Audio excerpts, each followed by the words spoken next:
തൊടുപുഴ സ്വദേശിയായ ഒരു സിനിമാ താരത്തെയാണ് ഇന്ന് നമ്മൾ ഇവിടെ പരിചയപ്പെടുന്നത്. രഞ്ജൻ പ്രമോദ് സംവിധാനം ചെയ്യുന്ന റോസ് ഗിത്താർനാൽ എന്ന സിനിമയിൽ നായകനായി അഭിനയിക്കുന്ന റിച്ചാർഡ്.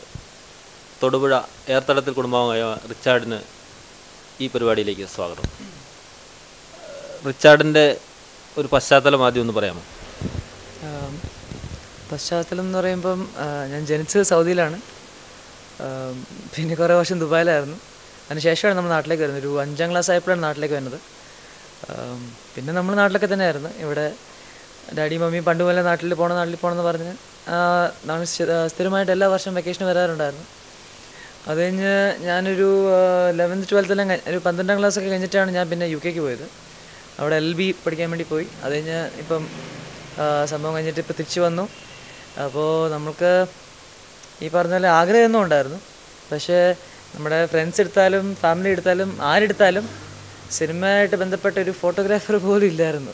അപ്പം അതിൻ്റെ അകത്ത് എനിക്കത് പിന്നെ കുറേ കൂടെ മനസ്സിലായത് UK പോയതിന് ശേഷം. അതായത് UK പോയപ്പം ലൈഫിൻ്റെ ആ ഒരു പ്രാക്ടിക്കൽ സൈഡുണ്ട്. അതായത് വേറെ ഒന്നുമല്ല, നമ്മൾ എന്ത് ജോലി ചെയ്താലും അൾട്ടിമേറ്റ്ലി അത് എണ്ണ തരെ നമ്മൾ കിടക്കാൻ നേരത്ത് യു ഷുഡ് ബി ഹാപ്പി.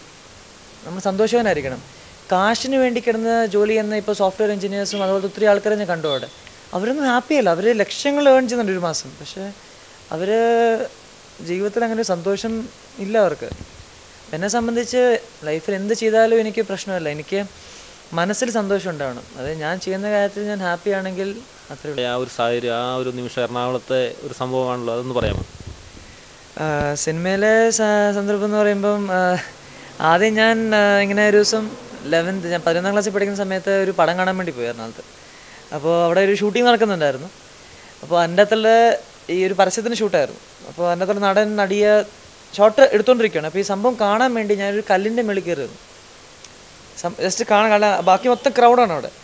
ഈ കല്ലിൻ്റെ മേളിൽ കയറി നിന്നപ്പം ഇതിൻ്റെ അതിലുള്ള നായകൻ, ആടിലെ നായകൻ ഇങ്ങനെ എന്നെ ചൂണ്ടിയിട്ട് ഇങ്ങനെ അടുത്തേക്ക് വരാൻ പറഞ്ഞു. അപ്പോൾ ഷോട്ട് കിടന്നുകൊണ്ടിരിക്കും. അപ്പോൾ ഞാൻ വിചാരിച്ചത് എന്താ സംഭവം, ഞാൻ ഇങ്ങനെ കാണിച്ചു. അപ്പോൾ പുള്ളിക്കാരൻ വരാൻ പറഞ്ഞു. ഞാൻ അപ്പോൾ അടുത്തേക്ക് ചെന്നു. അപ്പോൾ ഡയറക്ടർ പെട്ടെന്ന് കട്ട് എറിഞ്ഞിട്ട് എന്തായി കാണിക്കുന്നതെന്ന് പറഞ്ഞ് പുള്ളിക്കാരൻ വന്നു. അപ്പോൾ ഈ പുള്ളിക്കാരനാണ് എന്നോട് ചോദിച്ചത്, സിനിമയിൽ താല്പര്യമുണ്ടോ, ആലോചിച്ചൂടെ? പക്ഷെ ഈ നടൻ ആരാന്ന് എനിക്കൊരിക്കലും പറയാൻ പറ്റില്ല വെറുതെ. അത് പിന്നെ മേ ബി കുറേ വർഷങ്ങൾക്ക് ശേഷം പറയുമായിരിക്കും. പക്ഷെ ഇപ്പം അത് ശരിയല്ല. അപ്പം അതിൻ്റെ അകത്ത് എന്നിട്ട് അങ്ങനെ ഞാൻ 11th ശേഷം മോഡലിങ് തുടങ്ങി. അത് കഴിഞ്ഞ് 12th ആയപ്പോഴും എനിക്ക് ഒരു മലയാളം പടത്തിൽ നായകവേഷം കിട്ടി. അതിൻ്റെ അകത്ത് ഡയറക്ടറും പ്രൊഡ്യൂസറെല്ലാം വന്ന് കണ്ട് ഇഷ്ടപ്പെട്ട് ആ സമയത്താണ് ഡാഡി പറഞ്ഞത്, മോനെ നീ ഡിഗ്രി എടുത്തിട്ട് പോവാ, എന്നിട്ട് ആലോചിക്കും സിനിമയൊക്കെ. ആദ്യത്തെ സിനിമയിലൊരു അവസരം അങ്ങനെ മാറിപ്പോയി. അത് കഴിഞ്ഞിട്ടുള്ള ഇപ്പം ഈ സിനിമയിൽ അവസരം കിട്ടിയതിനെ പറ്റി പറയാം. ഈ സിനിമയിൽ അവസരം കിട്ടിയെന്ന് പറയുമ്പം ഞാൻ UK തന്നെ ഞാൻ തീരുമാനിച്ച കാര്യം എന്ന് വെച്ച് കഴിഞ്ഞാൽ എന്ത് സംഭവിച്ചാലും ഞാൻ എൻ്റെ സ്വപ്നങ്ങളുടെ പുറകിൽ പോവും, ഞാൻ സന്തോഷമുള്ള കാര്യമേ ചെയ്യത്തുള്ളൂ എന്ന് ഞാൻ തീരുമാനിച്ചാണ് ഞാൻ UK തിരിച്ചു വരുന്നത്. അപ്പോൾ ആ സമയത്ത് ഞാൻ ആദ്യമേ ചെന്ന് എറണാകുളത്തുള്ള ആദ്യം മോഡലിംഗ് ചെയ്യാൻ തുടങ്ങി. ആദ്യം ഒരു പോർട്ട്ഫോളിയോ ചെയ്തു, മോഡലിംഗ് ചെയ്യാൻ തുടങ്ങി. പിന്നെ പരസ്യങ്ങൾ ചെയ്തു തുടങ്ങി. ആൻഡ് പിന്നെ അത് ഒരു ഓട്ടമായിരുന്നു. അതിൻ്റെ അകത്ത് എന്താ പറയുന്നത്, ആരെന്ത് പറയുന്നു, ആൾക്കാരെന്ത് പറയുന്നു, അല്ലെങ്കിൽ ഇപ്പോൾ വീട്ടിലെ അവസ്ഥ, വീട്ടിൽ നിന്നൊക്കെ ഞാൻ പുറത്തായിരുന്നു, ഇപ്പോൾ തിരിച്ചു കയറിയതാണ്. അപ്പോൾ അങ്ങനെ, അതായത് എറണാകുളത്ത് താനിക്കൽ, അതായത് കല്ലൂരി അകത്തേക്ക് പോയി കഴിഞ്ഞാൽ താനിക്കൽ എന്ന് പറഞ്ഞ ജംഗ്ഷൻ ഉണ്ട്. അവിടെ ഒരു ബിൽഡിങ്ങിൻ്റെ 2nd ഫ്ലോറിൽ ഞാനൊരു 9 ആൾക്കാരും കൊണ്ട് പായം വിരിച്ച് കിടന്ന സമയം ഉണ്ടായിരുന്നു, 2-3 മാസം. അപ്പോൾ അതിൻ്റെ അകത്ത് എനിക്ക്, അതായത് രഞ്ജൻ പ്രമോദിനെ ഞാൻ ആദ്യമായിട്ട് കാണാൻ പോകുന്ന ദിവസം ഞാൻ ആകെ കുടിച്ച ഒരു ക്യാരറ്റ് ജ്യൂസാണ്, വേറെ ഒന്നും കഴിച്ചിട്ടില്ല ആ ദിവസം മൊത്തം. അപ്പം അങ്ങനെ രാവിലെ എണീക്കുമ്പോൾ തന്നെ ഇന്ന് ആരൊക്കെ കാണും, ഇന്ന് ആരൊക്കെ ഞാൻ വിളിക്കും. ഈ പകുതി കാണുന്ന ആൾക്കാർ, പകുതി വിളിക്കുന്ന ആൾക്കാർ ഫോൺ എടുക്കത്തില്ല, നമ്മളെ കാണാൻ കൂട്ടാക്കത്തില്ല കേട്ടോ. അതാണ് സിനിമ എൻ്റെ അത്. പക്ഷേ അത് രണ്ടും കൽപ്പിച്ച് ഞാൻ കയറിയിട്ടേ ഉള്ളൂ ബാക്കി കാര്യം എന്നുള്ള രീതിയിൽ ഞാൻ നടക്കുമായിരുന്നു. അതിൻ്റെ അകത്ത് എപ്പോഴോ എങ്ങനെയോ രഞ്ജൻ പ്രമോദിൻ്റെ associate director, right hand Charlie എന്ന് പറഞ്ഞ വ്യക്തി എപ്പോഴോ എൻ്റെ പ്രൊഫൈൽ പിക്ചർ ഫേസ്ബുക്കിൽ കണ്ടിട്ട് എപ്പോഴോ എന്നെ അക്സെപ്റ്റ് ചെയ്തിട്ടുണ്ടായിരുന്നു ഫേസ്ബുക്കിൽ. ഈ ഫോട്ടോ കണ്ടിട്ട് പുള്ളിക്കാരൻ ജസ്റ്റ് എന്നോടൊന്ന് കാണാൻ പറഞ്ഞു, രഞ്ജൻ സാറ്. ഇത് അങ്ങനെ കാണാൻ പോയിട്ടാണ്. രഞ്ജൻ സാറാണെങ്കിൽ, രഞ്ജൻ സാറും ഞാനുമാണെങ്കിൽ ഫസ്റ്റ് ടൈം മിസ്. അത് ഞാൻ ആദ്യം രഞ്ജൻ സാറിനെ കാണുന്ന ദിവസം തന്നെ, ഞങ്ങൾ ആദ്യം കാണുമ്പോൾ തന്നെ ഈ ലവ് അറ്റ് ഫസ്റ്റ് സൈഡ് എന്ന് പറഞ്ഞാൽ രഞ്ജൻ സാറിന് എന്നെ ഇഷ്ടപ്പെട്ടു, എനിക്ക് രഞ്ജൻ സാറെ ഇഷ്ടപ്പെട്ടു. അങ്ങനെയായിരുന്നു. ഓൺ ദ സ്പോട്ട് ഞങ്ങൾ, രഞ്ജൻ സാറ് പറഞ്ഞു നീ മതി. ഞാൻ ആ സമയത്ത് ഈ പറഞ്ഞ ഓട്ടോ ഓടിയിട്ട് ഞാൻ കല്യാൺ സെൽസിന് ആഡ് ചെയ്ത സമയത്ത് അവിടെ കോസ്റ്റ്യൂം ഡിസൈനർ സമീർ സനീഷ് ഉണ്ടായിരുന്നു. പുള്ളിക്കാരത്തി വഴി എനിക്ക് ചാപ്റ്റേഴ്സ് എന്ന് പറഞ്ഞ മലയാളം പടമില്ലേ, സുനിൽ ഇബ്രാഹിമിൻ്റെ ഇപ്പോൾ ഈയിടെ ഇറങ്ങിയത്, അതിൻ്റെ അകത്ത് നല്ലൊരു വേഷം കിട്ടി. അതായത് അവരുടെ 4th ചാപ്റ്ററിൽ നായകനായിട്ട്, അതായത് രജിത് മേനോൻ ചെയ്ത റോള്. അപ്പോൾ അത് ചെയ്യാനിരിക്കുന്ന സമയത്താണ് സത്യം പറഞ്ഞാൽ ഞാൻ രഞ്ജൻ പ്രമോദിനെ കാണുന്നത്. പക്ഷെ എനിക്ക് ആ റോള് കിട്ടിയിട്ടും എനിക്ക് മനസ്സിൽ പോരായിരുന്നു, എനിക്കത് ഇനിയും വേണ്ടായിരുന്നു. അപ്പോൾ അതിൻ്റെ അകത്ത് ഞാൻ ഈ പറഞ്ഞ ഈ സെയിം ഓട്ടത്തിലായിരുന്നു. ഒരു തമിഴ് പടം കിട്ടിയായിരുന്നു അതിൻ്റെ ഇടയ്ക്ക്. അതെല്ലാം ഈ പറഞ്ഞ രഞ്ജൻ പ്രമോദിനെ മീറ്റ് ചെയ്തപ്പോൾ ബാക്കിയെല്ലാം വേണ്ടെന്ന് വെച്ചു. എല്ലാവരോടും ഞാൻ പറഞ്ഞു ഇല്ല വേറെ ഒന്നും വേണ്ട, ഇത് മാത്രം.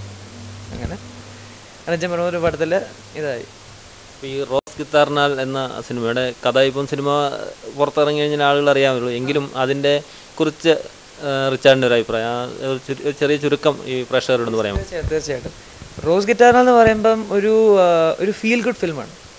അതിൻ്റെ അകത്ത് ഈ വലിയ നാട്ടിൽ നടക്കുന്ന പ്രശ്നങ്ങളോ അല്ലെങ്കിൽ അത് കണ്ടിട്ടിരുന്ന് ആലോചിക്കാനുള്ള കാര്യങ്ങളോ അങ്ങനെ മോറൽ ദ സ്റ്റോറി അങ്ങനെയല്ല. വരിക, കാണുക, എൻജോയ് ചെയ്യുക, പോവുക. അതിൻ്റെ അകത്ത് വേറെ ഈ നമ്മൾക്ക് ബേസിക്കായിട്ട് സിനിമ ഇങ്ങനെ ആയിരിക്കണം അങ്ങനെ ആയിരിക്കണം എന്നുള്ള പ്രീ കൺസെപ്ഷൻസ് ഒക്കെ മാറ്റി വെച്ചിട്ട് ഒരു സിനിമ കണ്ട് എൻജോയ് ചെയ്യാൻ വേണ്ടി മാത്രം വന്നു കഴിഞ്ഞാൽ it's A very beautiful film. അതിൻ്റെ അകത്ത് ശരിക്കും എനിക്ക് ഇറ്റ്സ് എ ബ്യൂട്ടിഫുൾ ഫിലിം. അത് ഞാൻ കണ്ടെടുത്തോളം, ഇതുവരെ ഞാൻ പടം മൊത്തം കണ്ടിട്ടില്ല കേട്ടോ, എൻ്റെ ഭാഗങ്ങൾ മാത്രം. പിന്നെ കുറച്ച് ഡബ്ബിങ് സമയത്ത് വേറെ ആൾക്കാരുടെ സീൻസ് ഞാൻ അറിയാണ്ട് കണ്ടുപോയിട്ടുണ്ടെങ്കിലേ ഉള്ളൂ. ബട്ട് ഞാനത് കണ്ടെടുത്തോളം ഇറ്റ്സ് എ വെരി ഒരു ക്യൂട്ടായിട്ടുള്ളൊരു ബ്യൂട്ടിഫുൾ ഫിലിമാണത്. ഈ സിനിമയിലെ നായിക ആരാണെന്ന് അതിനെപ്പറ്റി ഒന്ന് പറയാം. നായിക ആത്മീയ രാജ് എന്ന് പറഞ്ഞൊരു കുട്ടിയാണ്. ആത്മീയ തമിഴിൽ ഓൾറെഡി ഒരു പടം ചെയ്തതാണ്, മനംകുത്തി പറവൈ. അതവിടെ ഹിറ്റായിരുന്നു. She is very cute. അത് പടത്തിൽ കാണുന്ന പോലെ തന്നെ റിയൽ ലൈഫിലും അതേപോലെ ക്യൂട്ടായിട്ടുള്ളൊരു ക്യാരക്ടറാണ്. എനിക്കറിയാവുന്ന ക്യാരക്ടേഴ്സിൽ ഏറ്റവും ക്യൂട്ടസ്റ്റ് ക്യാരക്ടറാണ് അവൾ. Even during shoot also it was light, അല്ലെങ്കിൽ ഇപ്പം വിളിക്കാറുണ്ട്. എവറിത്തിങ് ഇസ് ശരിക്കും വളരെ പെട്ടെന്ന് ഇഷ്ടപ്പെടുന്ന ഒരു ക്യാരക്ടറാണ്. അപ്പോൾ ഈ സിനിമാ മോഹം ഇങ്ങനെ ഉണ്ടെങ്കിൽ നമ്മുടെ മലയാളത്തിലെ ഏതെങ്കിലും സിനിമാ താരങ്ങളോട് താല്പര്യമോ ആരാധനയോ ഉണ്ടെങ്കിൽ അതൊന്ന് പറയാമോ? തീർച്ചയായിട്ടും ഞാൻ എവിടെ വേണമെങ്കിലും പറയുന്നൊരു കാര്യമാണ് മോഹൻലാൽ. ലാലേട്ടനാണ് എൻ്റെ എല്ലാം. അതായത് വിസ്മയിലെ ഡബ്ബിങ്ങിന് പോയ ദിവസം, ഞങ്ങളുടെ ഡബ്ബിങ്ങിൽ ലാലേട്ടൻ്റെ വിസ്മയ സ്റ്റുഡിയോസിലാണ് ഞങ്ങൾ പോയത്. അവിടെ പോയപ്പോൾ അന്ന് ലാലേട്ടനോട് ലോക്പാലം ഡബ്ബിങ്ങിന് വേണ്ടി വന്നിട്ടുണ്ട്. അപ്പോൾ ലാലേട്ടൻ വന്നിട്ടുണ്ടെന്ന് പറഞ്ഞപ്പോൾ വന്നിട്ടുണ്ടല്ലോ. അപ്പോൾ ഞങ്ങളിങ്ങനെ മുകളിലേക്ക് വരുമോ, ബ്രേക്ക്ഫാസ്റ്റ് കഴിക്കാൻ വേണ്ടി മേളിൽ മെസ് ഹോളുണ്ട്, മേളിലേക്ക് വരുമോ, ഞാനിങ്ങനെ ഇരിക്കുക. പെട്ടെന്ന് പുള്ളിക്കാരൻ വന്നു. അപ്പോൾ രഞ്ജിത് സാറ് നാരായണൊക്കെ ചെയ്ത് ലാലേട്ടന് അവളി അറിയാമെന്ന്. അപ്പോൾ രഞ്ജിത് സാറ് കൂടുതലായിട്ട് പോയി കൈ എടുത്തു. അപ്പോൾ അപ്പോൾ എന്താ സംഭവിച്ചതെന്ന് എനിക്കറിയത്തില്ല. ഞാൻ ഈ തവള ചാടി പോകുന്ന പോലെ ടൊയിങ് എന്നൊരു ചാടി നേരെ മുമ്പിൽ ചെന്നിട്ട് രഞ്ജിത് സാറിൻ്റെ അടുത്ത് നിന്നിട്ട് ഞാൻ ഒന്ന് പരിചയപ്പെടുത്താൻ ഞാൻ പറയുന്നത്. അപ്പോൾ രഞ്ജിത് സാറ് പറഞ്ഞു ലാലേട്ട ഇതെൻ്റെ പടത്തിൻ്റെ നായകൻ. അപ്പോൾ ലാലേട്ടൻ എനിക്ക് കൈ തന്നതും ബാക്കി കണ്ടു നിൽക്കിയവർ നോക്കുമ്പോൾ ഞാൻ ലാലേട്ടൻ്റെ കാലിലോട്ട് വീഴുക ബ്ലെസ്സിങ്സിന് വേണ്ടി. പക്ഷെ ഞാൻ കാലോട്ട് വീണത് ഞാൻ ശരിക്കും വീണ് പോയതാണ്. ഞാൻ അത്രയ്ക്ക് എക്സൈറ്റഡ് ആയിപ്പോയി പുള്ളിക്കാരനെ കണ്ടപ്പോൾ. ശരിക്കും ഞാൻ വീണുപോയി. എന്നിട്ട് ലാലേട്ടൻ എന്ന് പറഞ്ഞ് പിടിച്ചെന്നെ പൊക്കിയിട്ട് അനുഭവിക്കിയത്. എന്നിട്ട് അന്ന് ഞങ്ങൾ ബ്രേക്ക്ഫാസ്റ്റ് ഒരുമിച്ച് കഴിക്കുമ്പോൾ ഞാനിങ്ങനെ നോക്കിയിരിക്കുക. പുള്ളിക്കാരൻ എന്ത് ചെയ്താലും ഒരു പ്രത്യേക കരിസ്മയുണ്ട്. എന്ത് ചെയ്താലും നമുക്ക് കണ്ടിരിക്കാൻ തോന്നും. അതൊരിക്കലും എനിക്ക് അതിപ്പോൾ ആ പുള്ളിക്കാരൻ്റെ നാച്ചുറൽ സ്റ്റൈൽ ഓഫ് ആക്ടിങ് ഒക്കെ ശരിക്കും അതുപോലെ അതിൻ്റെ ഒരു ചെറിയൊരു തരിയെങ്കിലും എനിക്ക് ആവാൻ പറ്റിക്കഴിഞ്ഞാൽ ഇറ്റ്സ് ഗ്രേറ്റ്. അപ്പോൾ ഒരു തൊടുപുഴക്കാരൻ കൂടി സിനിമയിലെത്തി എന്ന ഒരു സന്തോഷമാണ് റിച്ചാർഡിലൂടെ തൊടുപുഴക്കാർക്കുണ്ടായിരിക്കുന്നത്. അപ്പം തൊടുപുഴയെക്കുറിച്ച് റിച്ചാർഡിന് പറയാനുള്ളതെന്ന് പറയാം. തൊടുപുഴയെക്കുറിച്ച് എന്താ പറയുന്നത്, ഞാനിപ്പം എവിടെ പോയാലും എന്നെ സംബന്ധിച്ച് എൻ്റെ നാട് തൊടുപുഴ തന്നെയാണ്. UK പോയപ്പോഴും ദുബായിലായിരുന്നപ്പോഴും എല്ലാം എൻ്റെ നാട് തൊടുപുഴ തന്നെയാണ്. ഇതിപ്പം ഞാൻ എപ്പോൾ ആരെൻ്റെ ഫ്രണ്ട്സ്, ഇപ്പോൾ ഞാൻ ലണ്ടനിൽ പഠിച്ച ഫ്രണ്ട്സ് ആണെങ്കിലും, ഇവിടെ ഞാൻ ബാംഗ്ലൂർ കുറച്ച് ആളുണ്ടായിരുന്നു, അവിടെ പഠിച്ച ഫ്രണ്ട്സ് ആണെങ്കിലും, എറണാകുളത്ത് പഠിച്ച സമയത്തുള്ള ഫ്രണ്ട്സ് ആണെങ്കിലും എല്ലാവരെയും ഞാൻ ഈ പറഞ്ഞ വിളിക്കുന്നത് തൊടുപുഴയാണ്. എല്ലാവരും വരുന്ന തൊടുപുഴയ്ക്കാണ്. തൊടുപുഴ വന്ന് ഇവിടെ നമ്മുടെ ആറ്റിലും ചാടി, നമ്മുടെ അവിടുത്തെ വെള്ളച്ചാട്ടം പോയി, ഇവിടെ ട്രിപ്പ് അടിച്ച് കറങ്ങി എല്ലാവർക്കും എപ്പോൾ നമ്മൾ കൂടുന്ന കാര്യം പറഞ്ഞാൽ അല്ലെങ്കിൽ മീറ്റ് ചെയ്യുന്ന കാര്യം പറഞ്ഞാലും തൊടുപുഴ തന്നെയാണ് സ്ഥലം. അതിൻ്റെ അകത്ത് എന്നെ സംബന്ധിച്ച് ഇത്രയും ഭംഗിയുള്ള സ്ഥലം വേറെ ഇല്ല. It's A most peaceful place I know. ഈ ലോകത്തിൽ എനിക്കറിയാവുന്ന ഏറ്റവും സമാധാനമുള്ള സ്ഥലമാണ് എന്നെ സംബന്ധിച്ച്. എനിക്ക് വേറെ ഒന്നും വേണ്ട, ഇവിടെ വീട്ടിൽ ചുമ്മാ ഇരിക്കാൻ പറ്റിയാൽ മതി. തൊടുപുഴയിൽ ഹാപ്പിയാണ് ഞാൻ. LLB കഴിഞ്ഞു, ഒരു സിനിമയിൽ നായകനായി. ഇനി അടുത്ത പ്ലാൻ എന്താണ്? അടുത്ത പ്ലാൻ അതായത് ഞാൻ സിനിമയിൽ കയറിയിട്ടുണ്ടെങ്കിൽ അല്ലെങ്കിൽ ഞാൻ ആക്ട് ചെയ്യുന്നുണ്ടെങ്കിൽ അത് എനിക്ക് ക്യാമറയുടെ മുമ്പിൽ നിൽക്കുമ്പോൾ എനിക്കൊരു പ്രത്യേക തരത്തിലൊരു സന്തോഷമുണ്ട്. അതെനിക്ക് പറഞ്ഞ് മനസ്സിലാക്കാനും പറ്റത്തില്ല. എന്നാൽ എനിക്കത് കൂടുതൽ വേണം. അതായത് നമ്മൾ ക്യാമറയുടെ മുമ്പിൽ ലോസ്റ്റ് ആവുന്ന ചില അവസരങ്ങളുണ്ട്. എല്ലാ സീനിലും അത് പറ്റത്തില്ല. ഞാൻ കൂടുതൽ നല്ലൊരു ആക്ടർ ആകുമ്പോൾ അത് കൂടുതലും പറ്റുമായിരിക്കും. പക്ഷേ ഞാൻ ശരിക്കും എൻജോയ് ചെയ്യുന്നൊരു കാര്യമാണത്. അപ്പം അതിൻ്റെ അകത്ത് അത് കണ്ടിട്ട് ആൾക്കാർക്ക് ഇഷ്ടപ്പെടുവാണെങ്കിൽ അല്ലെങ്കിൽ എന്നെ ആൾക്കാർ അക്സെപ്റ്റ് ചെയ്യുവാണെങ്കിൽ എനിക്ക് കൂടുതൽ പടങ്ങൾ കിട്ടുവാണെങ്കിൽ തീർച്ചയായിട്ടും ഞാൻ ഈ ഇൻഡസ്ട്രിയിൽ തന്നെ നിൽക്കാൻ താല്പര്യപ്പെടുന്ന ആളാണ്.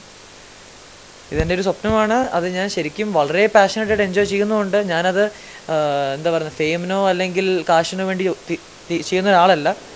അത് എനിക്ക് ആ ഒരു ഫീലിംഗ് അത്രയ്ക്ക് ഇഷ്ടമായതുകൊണ്ടാണ്. ഞാൻ ലൈഫിൽ കണ്ടേക്കുന്ന അല്ലെങ്കിൽ എക്സ്പീരിയൻസ് ചെയ്തേക്കുന്ന ഫീലിങ്സിൽ ഏറ്റവും എനിക്ക് ബ്യൂട്ടിഫുള്ളായിട്ട് തോന്നിക്കുന്ന ഒരു സംഭവം അതാണ്. അതുകൊണ്ടാണ്. അപ്പം റോസ് ഗിത്താർനാൽ എന്ന സിനിമ വൻ വിജയമാകട്ടെ എന്ന് ആശംസിക്കുന്നു. അതുപോലെ റിച്ചാർഡും മലയാള സിനിമാ ലോകത്ത് തിളങ്ങുന്ന ഒരു താരമായി മാറട്ടെ എന്ന് ആശംസിക്കുന്നു. എല്ലാ ഭാവങ്ങളും. Thank you. Will you be with me for New Year's? നനയാതെ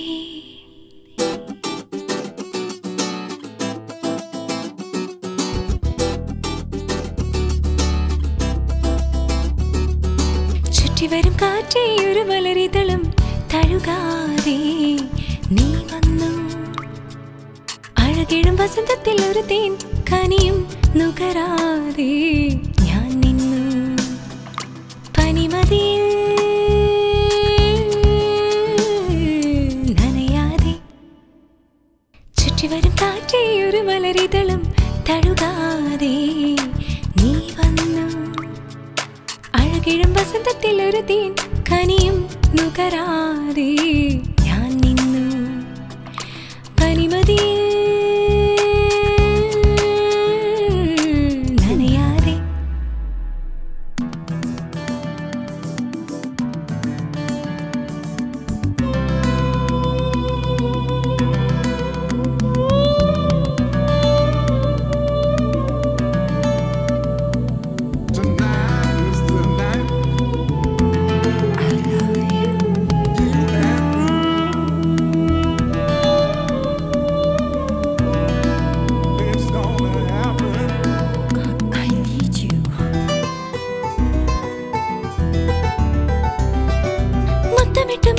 ചുറ്റിവരും മഴയിൽ തൊട്ട് തൊട്ട് ചിമ്മി ചിമ്മി തൊട്ട് തൊടാതിടയും മിഴിയിൽ. മുത്തമിട്ട് മുത്തമിട്ട് ചുറ്റിവരും മഴയിൽ തൊട്ട് തൊട്ട് ചിമ്മി ചിമ്മി തൊട്ട് തൊടാതിടയും മിഴിയിൽ. കുനുകുനി വിടരും ചെറുതീനിതളിൽ തരുതരി പൊടിയും നറുമലർന്നുള്ളാതെന്തേ കരിവണ്ടേ. ഈ നിലാരാത്രിയിൽ നീയും ഞാനും കുളിരും മാത്രം പനിമഴയിൽ കുതിരാതെ.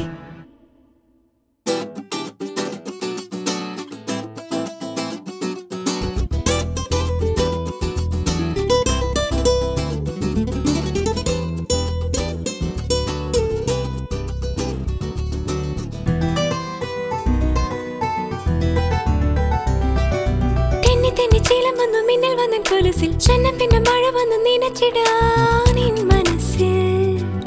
തെന്നി തെന്നി ചീലം വന്നു മിന്നൽ വന്നു കൊലുസിൽ ചെന്ന പിന്നെ മഴ വന്നു നിനച്ചിടാൻ മനസ്സിൽ. തൊട തൊടെ മലരും തൊടുകനി മുകുളം ചുനു ചുനി ചുംബന